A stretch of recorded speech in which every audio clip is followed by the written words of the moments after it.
Donald, I know you got E3 stuff from the gaming convention over the weekend, and I got a little something to piggyback on that to get some thoughts on after you're done with that stuff. Okay. Yeah, so E3 happened this weekend. It was from Saturday until Tuesday.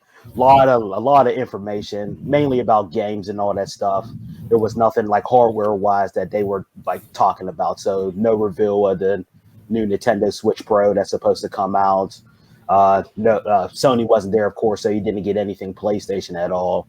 Nothing new on the the Microsoft Xbox or anything. But there is a Xbox mini fridge that is designed just like the Series X. And everybody said, "Oh, we could buy a fridge, but we can't get our hands on the Series X."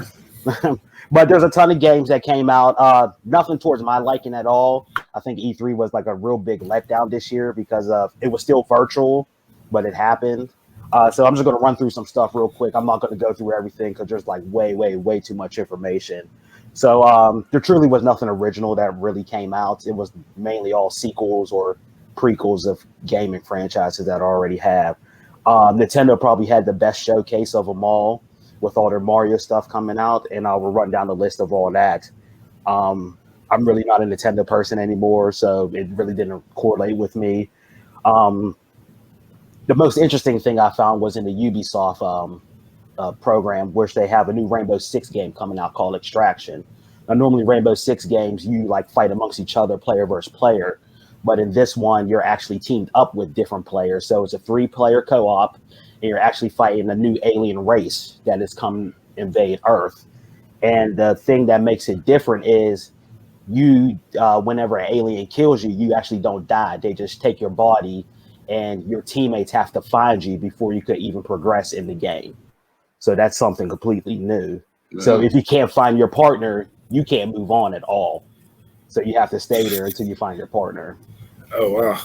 And then it's going to be cross-play enabled too. So Xbox and PlayStation and Switch fans can all play together on this. Some of the games I'll run down. Battlefield 2042 is coming out in November. It's online only, so there's no campaign, there's no battle royale. It's just 128 players fighting amongst each other on these huge, massive maps that you're going to have like airplanes, tanks. It's more set in the future, but wall running and all that stuff. It's very insane. Halo Infinite, that was the big one from the Xbox showcase. Their multiplayer is free, so anybody who has the Game Pass or Xbox or whatever, you could play that for free. The campaign and the game is coming out sometime in holiday 2021. That's all they said for a release date, which everybody thought it was going to be. The trailer and the gameplay looks a lot better than what they showed last year before the release of the Series X. So they used their time well on the delay that they had. Forza Horizon 5. Forza Horizon 5. It looks unbelievable. It is the whole game was shot in 12K. So there was 12K yet. Yeah, the whole game was shot in 12K. I mean, it looks real whenever you look at it. It comes out November 9th. And it's a big open world, like a whole open world thing. You could race on there. They have tag on there game-wise. They have make your own course. It's just a lot of stuff you could do on there. Pretty fun. Steve said a couple weeks ago about a new Sonic game coming out. It officially was announced. It's called Sonic Colors Ultimate. That's what it's called. That comes out September 7th, actually, for all the systems, because Sega's not under anybody, so it's coming out for everything. Some Nintendo stuff. Mario Golf Super Rush. It's a new Mario Golf game coming out for the Switch. That's it. That looked pretty awesome. That's what I'm looking forward to. It reminds me might be next week that comes out. Yes, it does. It comes out June 25th, and it actually reminds me of the old Hot Shots Golf for the PS1. And all I'm looking forward to that. Hot Shots Golf was the shit. Yes, I love that game. That was fun. Mario Party Superstars. So Mario Party's getting another game coming out, and that comes out October 29th. So that looks fantastic for the kids and everything. Metroid got a new game coming out called Metroid Dread, and it's back in its 2D form. So everybody's excited about that, and that comes out October 8th for the Switch. And the biggest one for Nintendo was Legend of Zelda, The Breath of the Wild 2. So the sequel to that really big game that came out a couple years ago, that comes out sometime next year. They showed the gameplay on it. I'm not a Zelda player, so I really don't get the fix of it, but it looks gorgeous from what they have it on. It's good. Then the last couple things I have, a lot of other stuff that they showed, which is DLC for games that are already out now. So it's really not like something new, like new IP is coming out or all that stuff. Like, for example, Capcom in their conference, they had Resident Evil stuff to say, but it just was Resident Evil Village, like the RE-verse will be coming out next month, which we knew about. And they just put in text, yeah, we're working on DLC. And that was all they said about Resident Evil. They didn't mention anything about the remake of 4 coming out soon. They didn't mention anything about Revelations 3. Capcom's showcase was just a disaster as it was. And the Take-Two conference, they are the parent companies of Rockstar. So you think they was mentioned something about the new Grand Theft Auto that'll be coming out in a couple years or new Red Dead Redemption. They just basically had a Zoom call like you're watching us now and just talking about games, not showing anything, just talking. And they really got shitted on for that. Sure. Yeah.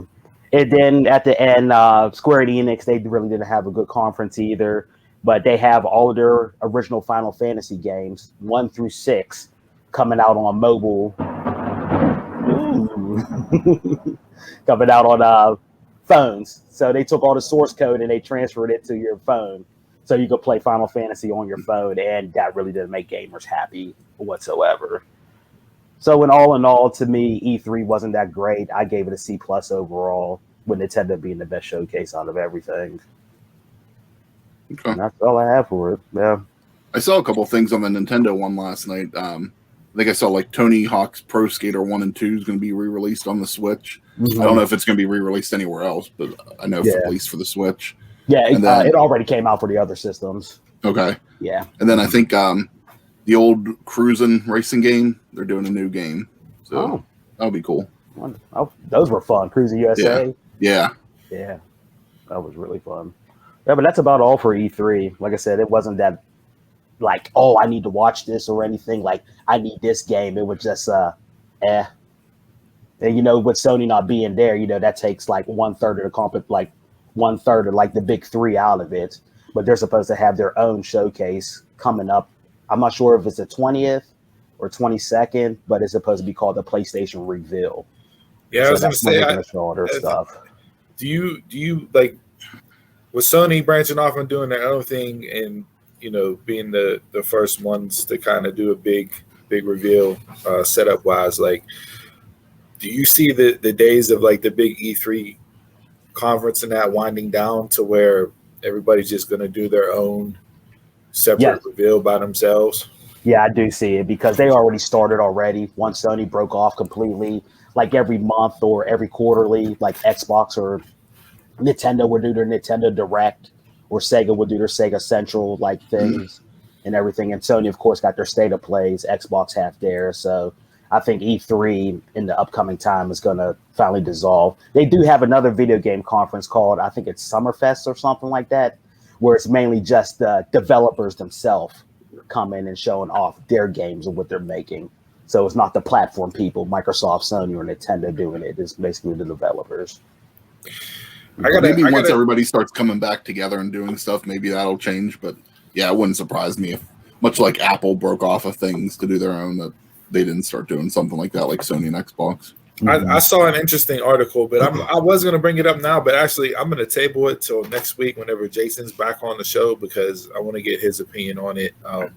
It'll be a good discussion surrounding the price wars. A little tease for you: the price wars between Xbox and PlayStation. So we'll tease that for next week. For a little gaming intro discussion on next week's show. So a little radio tease there. Keep you in your seats till next week.